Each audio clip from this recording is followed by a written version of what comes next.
It is 7 o'clock in the morning out at Marymoor Seawright Park. I just put out a video the other day where I was out here getting a practice round in, getting some shots up because I haven't played here in forever. And now it's tournament day. Got to get some stretching in, got to warm up before we go check in and get ready for our shotgun start. I think we're starting on hole 17 today, and got about 22 players in my division. I really need to do more of these tournaments in the local area of where I'm at because I feel so much more confident getting up here from my apartment and just showing up and not really nervous at all because like I've played here so much. I know all the lines, I know the course, I know what I'm expecting out of the course, and I know what I'm expecting out of myself. So I don't know. I just wish there were more events around here to play. Just there's only been one A tier, and I was not even close to the level to compete when that was in town. Alright, so to begin, we are going to be starting on hole 17 here at Seawright Park. This is just a slight turnover to the left. I am throwing the Lone Wolf on flat to a little bit of hyzer and getting it turning over, which is exactly what I do. It's a great shot, maybe a little inside. I kick a branch back across to the right side of the fairway, and I leave myself with this putt here. It is about 25-30 feet, first putt of the day, and I get a little nervous and leave it short. I have an easy tap in par there. Hole 18 is the exact opposite of hole 17. We're going to be throwing a stock hyzer low, try to get it all the way up. It's about 300 feet. I'm throwing the Brazos here. Perfect shot. Feels great out of the hand. Lands me here, right side of the fairway, about 30 feet as well.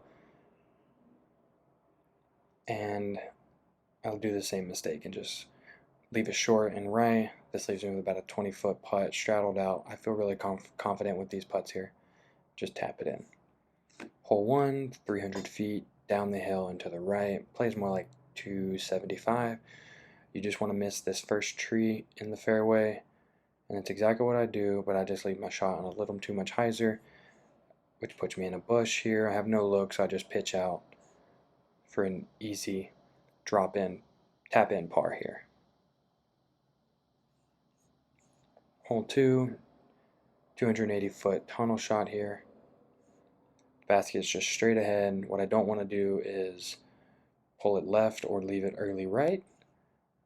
And the shot out of the hand is good. I leave it nose up, and so it stalls and skips into the right side here. It leaves me with about a 35 to 40 foot look, and I have to get on a knee here so I can get it, and I just don't have the height clearance to get it. So another tap in par. Hole 3 is a par 4. You want to get it up to this tree and around the corner. I get a really good shot here. Push the tree and then fade out, which leaves me with a great run up here, and you see the basket underneath that tree. So I leave my shot really nose up. I hit the branch and just kick right, so I'm having to scramble out and around. I'm just going to throw a forehand turnover, which ends up really nice. I leave it a little high, but it drops straight down for about a 25-foot look at par, and I absolutely destroy that putt. Hole 4, you just want to hit the gap in the trees. I'm throwing the armadillo, and I pull it left, which is unfortunate. Now I just want to forehand something, and I leave it high, and it comes out of its anhyzer early, so I have a 30-foot look for par, and I just leave it high. I got a little amped up here. Hole 5, up and over the bushes, slightly to the right of the fairway, 180 feet. I'm just going to throw a stock hyzer high and left and let it fade back. And this shot is parked. First birdie of the day gets me back to even.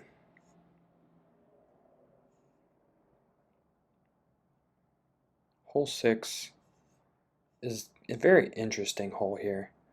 I am throwing the armadillo about 200 feet straight down the tunnel.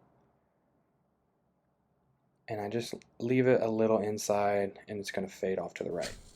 Nope. So I'm in some bushes here and something very interesting happens.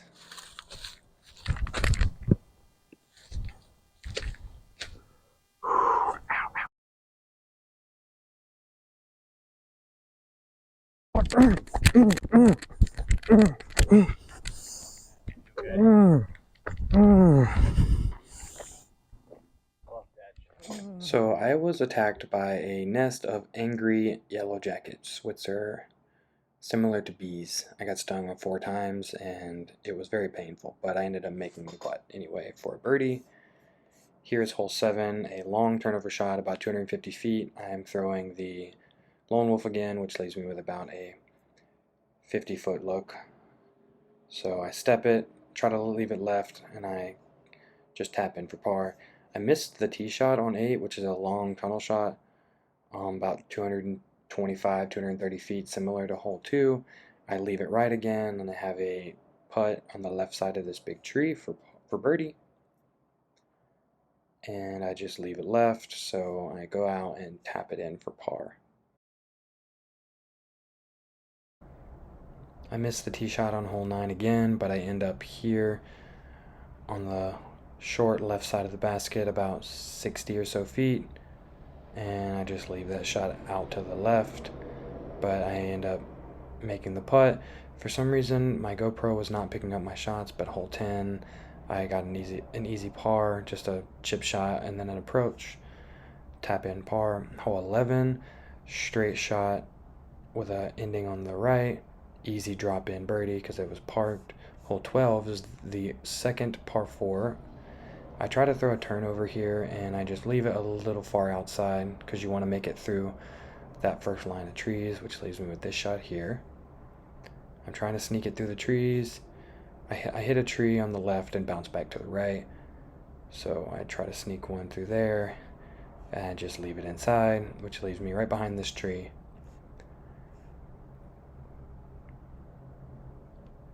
For my 4th shot, and I pure this line, which is the only good line I threw on this hole, for a drop-in bogey. Hole 13, 250 feet up and over the hill. It's just dead straight, but you have to navigate the hillside. I do that. I leave it a little high so it starts to fade early. I'm hopping to see how close I'm going to be, and I end up with about a 45 look. I'm just going to do a nice stepper here. Try to get something in the basket or to sit by close, and I sink the putt, which is really solid for me. Hole 14, 267 feet. It is a hard dog leg left, and I try to throw something straight and just pull it left into the bushes. The goal for me on the tee shot is to get up to the corner so I can just chip it up, because a birdie is almost impossible for me here without a serviceable forehand. So I pitch that up, and then I pitch this up, which lands next to the basket, and I drop in for my bogey. Hole 15 is a 330-foot downhill shot. You're losing about 40 to 50 feet of elevation, so it's a very easy tee shot. I'm throwing the armadillo, so it ends up a little short. Another circle 2 putt, and I make that one. No chains needed. Hit the left side of the rim, and it fell in. Hole 16 is a shot you want to throw up and over the trees because it's almost impossible to get to the basket if you throw below it through the gap. And I just leave it a little wide. It falls into this tree here, and then I want to scuba up and over, and I have a drop in par. So that leaves me at 2 under for the round, 900 rated round, which very, very good round for me.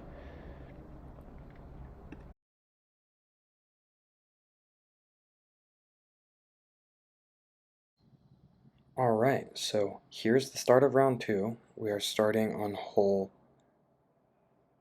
13, which is that one that I made the 45-foot putt for birdie, and I missed the tee shot there, and I end up in roughly the same spot, but I just missed the birdie putt. This time on 14, I hit the straight line and then throw something short, slides up to the basket for the drop, for the easy tap in par. 15, down the hill. I disc up a little bit so I can throw it at the same speed and still make it down the hill. I land pin high just off to the right and miss the birdie putt, so I drop in for a par.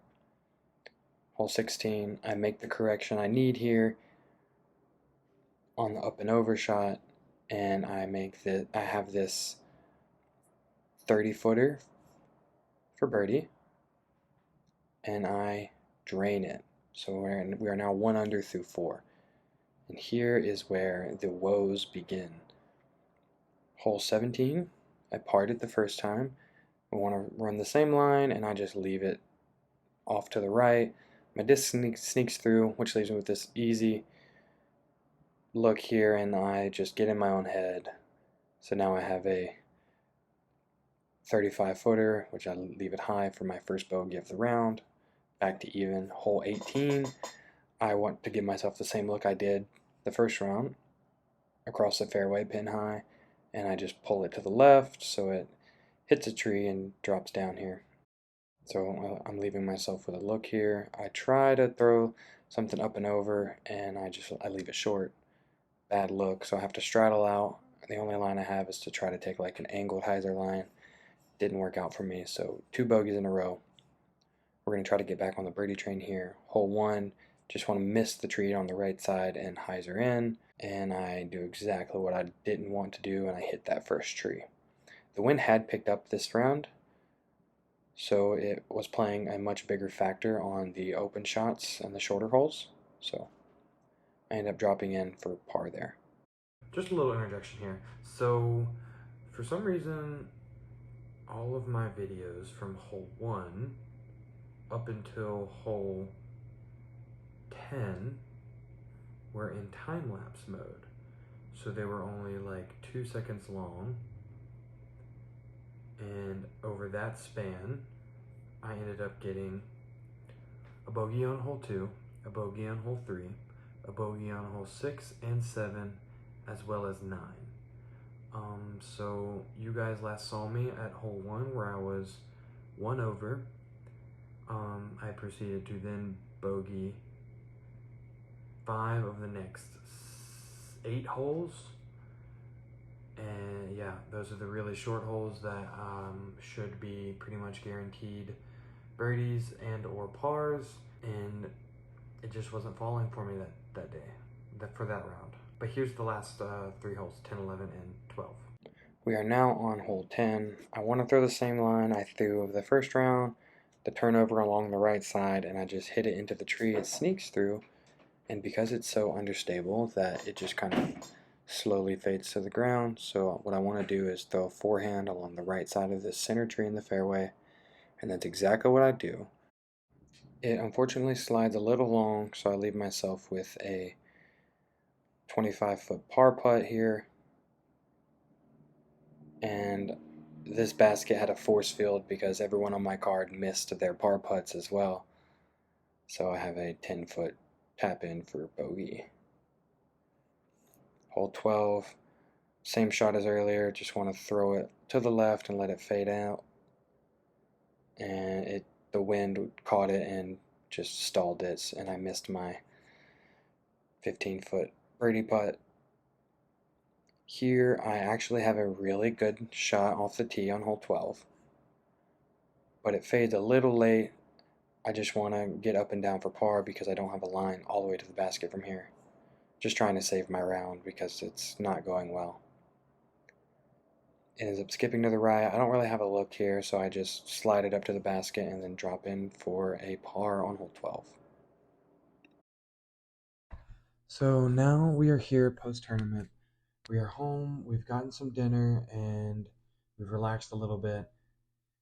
It was a rough tournament for me. The first round started out really, really, really well, and I liked how I was playing. I liked everything I was going for me. This was a course I've played in the past. I'd known the lines. I knew what to do. I knew what I needed to do to win.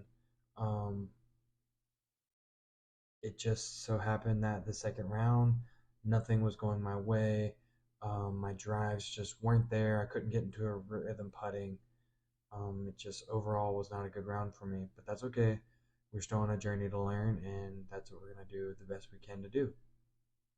So I appreciate you guys for staying and watching this video all the way to the end, and I'll see you guys later. Peace.